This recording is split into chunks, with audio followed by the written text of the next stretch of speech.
बिहार में ब्राह्मणों की आबादी 4% के आसपास है और प्रशांत किशोर जी ब्राह्मण समाज से हैं। तो क्या ब्राह्मण भी, कुछ लोगों का ऐसा मानना है कि ब्राह्मण जो समाज है वो भी प्रशांत किशोर के साथ नहीं रहेगा, दूसरी जातियां जो है सब हवा है, दिखावा है, कुछ आने वाला नहीं है, समय आने पे सब आरजेडी को मुसलमान मार देगा और जिसको जिसको जिसको मारना होगा मार देगा, प्रशांत किशोर जी कहीं कुछ नहीं रहेंगे। देखिए, मैं आपको एक चीज़ बता दूं, ये जो पार्टी नहीं बन रही है तो ये समझिए बिहार की भविष्य बन रही है। आने वाला समय में बिहार तरक्की और विकास के उस मुकाम पे पहुंचने वाली है जो अभी बहुत लोग को समझ में नहीं आ रहा। जिनको समझ में आ चुकी है वो ऑलरेडी प्रशांत किशोर जी के साथ कदम से कदम मिलाकर चल रहे हैं और इनसे आकर जुड़ चुके हैं। और मैं आपके चैनल के माध्यम से यही कहूँगा कि देखिए, आरजेडी ने क्या किया वो छुपा नहीं है, नीतीश जी ने क्या किया, जेडीयू ने क्या किया, बीजेपी ने क्या किया, छुपा नहीं है। अगर आपको बदलाव चाहिए तो बदलना होगा, चाहे खुद को बदलिए या आप अपने पार्टी को बदलिए। बदलने के लिए, बदलाव के लिए बदलना ज़रूरी है। और आरजेडी जो है मुसलमानों को हमेशा ठगी है, ये जान लीजिए। और कोई बंधुआ मजदूर नहीं है ना जो उनका झंडा ढोए, डंडा ढोए। आज देखिए, कॉलेज नहीं है, बढ़िया बढ़िया यूनिवर्सिटी नहीं है। एजुकेशन के मामले में देखिए हमारा बिहार सबसे पिछड़ा है अभी।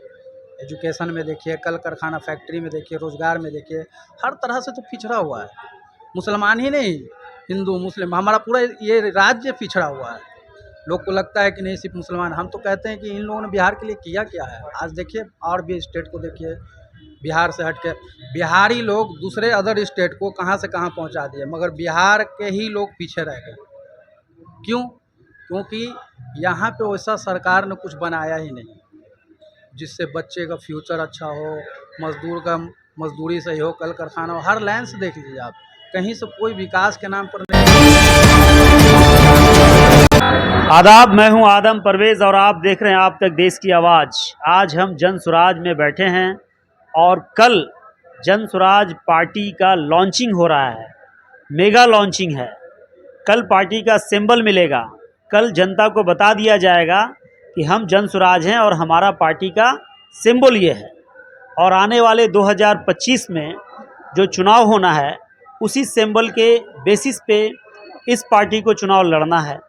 ऐसे में आज एक प्रेस कॉन्फ्रेंस रखी गई थी, यानी कि 1 तारीख को, और इस प्रेस कॉन्फ्रेंस में पार्टी के बहुत सारे पदाधिकारी आए। हमारे पीछे आप देख सकते हैं एक अच्छा खासा सभा लगा हुआ है जिसको हम चौपाल भी कह सकते हैं, और पार्टी के सब पदाधिकारी हैं, ये लोग बैठे हैं। कल की रणनीति बन रही है, कल कैसे क्या करना है। इन लोगों का मानना है कि 1.5 से 2 लाख आएंगे, उस 1.5 से 2 लाख लोगों को कैसे मैनेज करना है ताकि वो आएँ और यहाँ से चले जाएं, बढ़िया से आएँ और बढ़िया से जाएं। बिहार के विभिन्न ज़िलों से लोग आएंगे, कस्बों से लोग आएंगे और सकुशल आएँ और सकुशल वापस चले जाएं। हम जानने की कोशिश करते हैं यहाँ पर बैठे हुए सभी वक्तागणों से। हमारी पार्टी का फाउंडेशन डे है जिसमें पूरे बिहार से 38 डिस्ट्रिक्ट से 40 लोकसभा से लोग आ रहे हैं। उसकी तैयारी से रिलेटेड यहाँ पे कुछ बातें हुई हैं हम लोगों में आपस में, जिसका कि नहीं कल आप लोगों को रूपरेखा मिलेगा। और उम्मीद करते हैं कि लोग सकुशल आएँ और सकुशल जाएँ। और पार्टी का कल फाउंडेशन डे है और पार्टी आगे बहुत अच्छा काम करेगी, बाकी दूसरी पार्टियों से अलग काम करेगी, ये हम उम्मीद करते हैं। खासकर ज़्यादातर इस पार्टी में मुस्लिम मुझे नज़र आ रहा है। तो क्या आरजेडी को इस बार मुस्लिम लोग बाइकाट करने जा रहे हैं, या फिर ये जो मुसलमान भीड़ मुझे जन स्वराज में दिख रही है ये सब कुछ समय के लिए है? नहीं है, मुसलमान आरजेडी को ख़त्म करने जा रही है, ऐसी कोई बात है नहीं।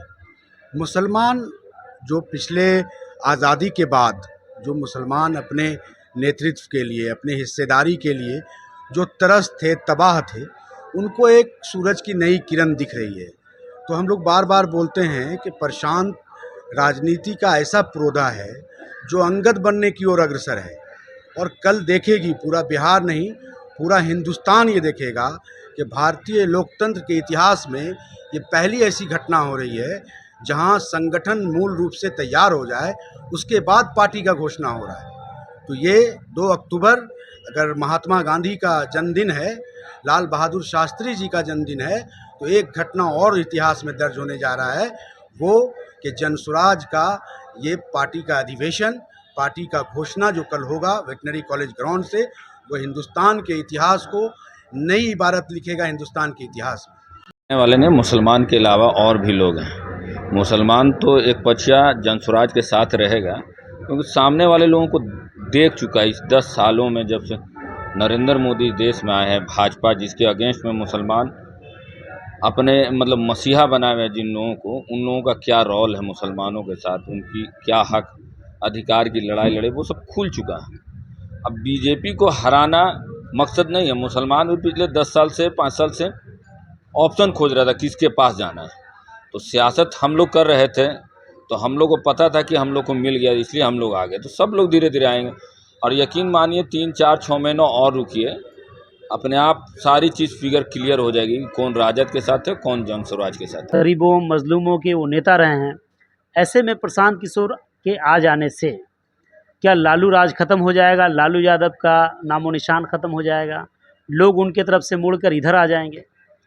देखिए, लालू यादव ने ये तो सही है कि मजलूमों गरीबों को आवाज़ दी, लेकिन उन्होंने पहला प्रेफरेंस मतलब फर्स्ट प्रेफरेंस अपने फैमिली को दिया।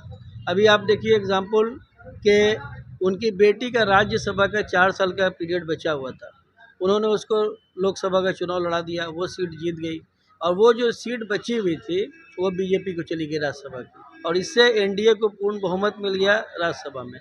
तो लालू यादव का मतलब उनके लिए यादव का मतलब अपना परिवार है, और मजलूमों में वैसे ही लोगों को वो अपने पास रखते हैं जो उनका जो है घर का काम करते हैं या बहुत नज़दीकी हैं, जिनको वो एकदम किसी लायक नहीं समझते, बस उनसे अपना काम लेते हैं। और लालू यादव किसी गरीब गुरबा के लिए या पिछड़े समाज के लिए उन्होंने क्या किया? कुछ नहीं किया।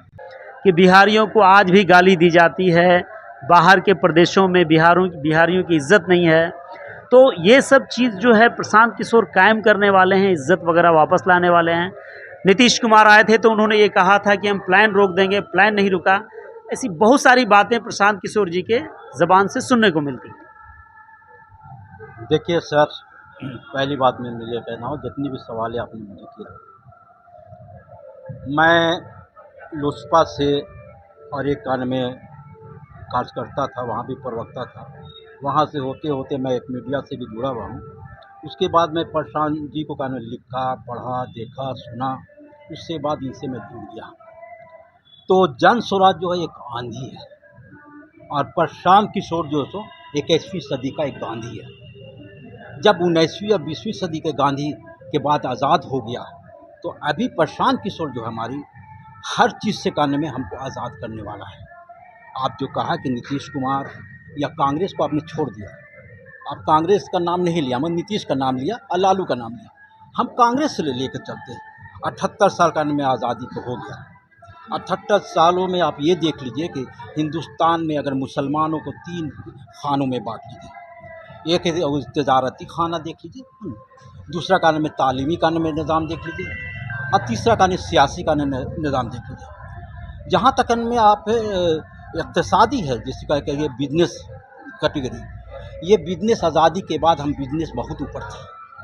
जैसे आप मुरादाबाद का कानून, हमारी मुरादाबाद की जितनी बर्तन थी हमारी, जो दस्तरखानों पर बिकता था, ये हमारी तजारत थी।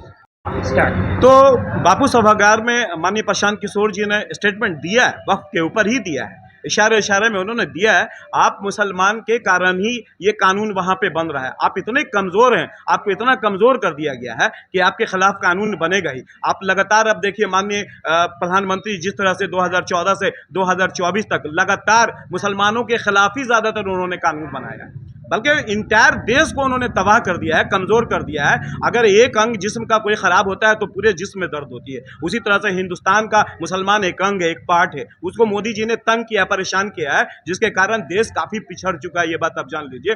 तो 2014 से 2024 तक जो लगातार मोदी जी ने कानून बनाया, और यहाँ की सत्ता ही ने, माननीय नीतीश कुमार ने जिस तरह से लगातार सहयोग किया है प्रधानमंत्री को, आने वाले 2025 में आप देखेंगे माननीय नीतीश कुमार का सफाया हो जाएगा। ये बात आप जान लीजिए। और ये जो वक्फ बोर्ड है ना, ये वक्फ बोर्ड मुसलमानों की खास प्रॉपर्टी है, ये बात आप जान लीजिए। मोदी जी कुछ भी कर ले, कुछ नहीं कर पाएंगे, ये बात आप जान लीजिए। वो कानून बना भी लेंगे ना, तो मुसलमानों के वक्फ के ऊपर वो अटैक नहीं कर पाएंगे। इसलिए कि जनता से बढ़ के कुछ नहीं होता। आज बांग्लादेश में देखिए जनता ने क्या किया, वहाँ के प्रधानमंत्री को भगा दिया, वहाँ पे जो चीफ जस्टिस थे उनको भगा दिया गया। कहावत है कि जहाँ ना जाए बैलगाड़ी वहाँ पहुँचता है मारवाड़ी। ये तो बिहार है, यहाँ तो बैलगाड़ी, हेलीकॉप्टर, यहाँ गाड़ी घोड़ा सब पहुँचेगा। तो आप उसको सेफ्टी दीजिएगा, आप अपने कानून व्यवस्था को ठीक रखिएगा, तो क्यों नहीं आएंगे।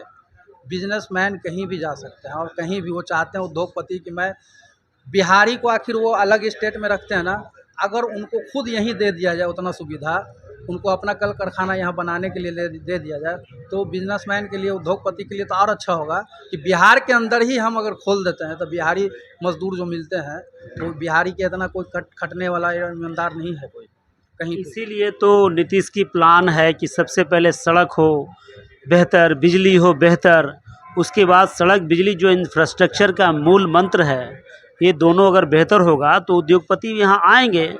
और इसके बाद जो इन्होंने कहा कि हम क्राइम से कोई समझौता नहीं करेंगे, यह भी इनकी एक एजेंडा है। इन सभी चीज़ों को लेकर इसलिए तो सड़क को बनाने में लगे हैं, बिजली को सुधारने में लगे हैं। देखिए, सड़क और बिजली सुधारने के लिए आज नीतीश कुमार जी का ये तीसरा टर्म लग गया है ना, 20 वर्ष हो चुके। 20 वर्ष चौथा हो गया। 20 वर्ष से हम लोग यही सुन रहे, उद्योगपति आएंगे है ना, उद्योगपति आएंगे। 20 साल तो हो गया। हमको लगता है कि उद्योगपति को आते आते नीतीश कुमार ही जाएंगे। अब उद्योगपति जब नीतीश कुमार जाएंगे तभी कोई उद्योगपति अब बिहार में आएंगे, और इनका जाना तय है।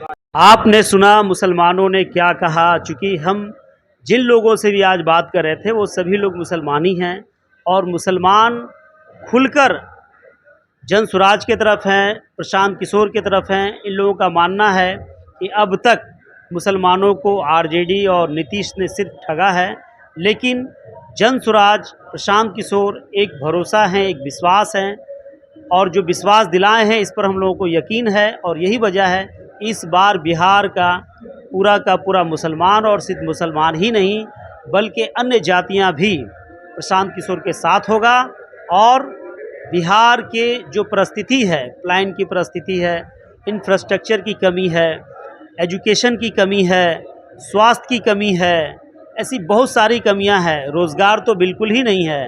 इन सभी चीज़ों में जो हम लोग इतने 35 सालों से सुनते आ रहे हैं, इन सभी चीज़ों को सुनते सुनते थक गए हैं।